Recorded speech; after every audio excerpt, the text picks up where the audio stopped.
Hello and welcome to Creative Nerds. In today's Illustrator tutorial, we'll be sharing with you how you can create a vibrant gradient using Illustrator. So we're going to start off by selecting our rectangle tool, and we're just going to draw a rectangle over our canvas. Doesn't matter what the colour is for now. And then we're going to select the gradient tool, and then we're going to go to the top of the screen, and then you'll see various gradient type options. So linear gradient, radial gradient, and the last one that we want to choose is freeform gradient. We're going to select freeform gradient. From here, it brings up four points where we can then append to be different colors. So we're going to go with nice, vibrant, light colors. We're going to go with yellow first. Select the second one, and then we'll use a blue.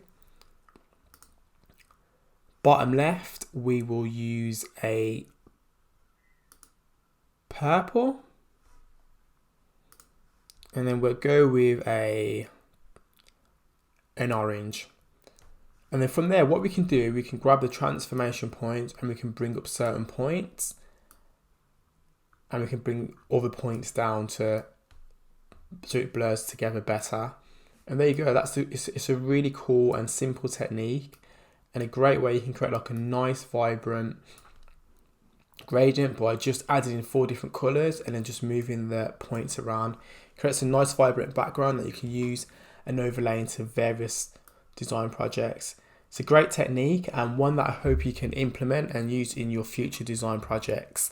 Thanks for watching, and stay tuned to Creative Nerds for further quick tips on how to use Illustrator.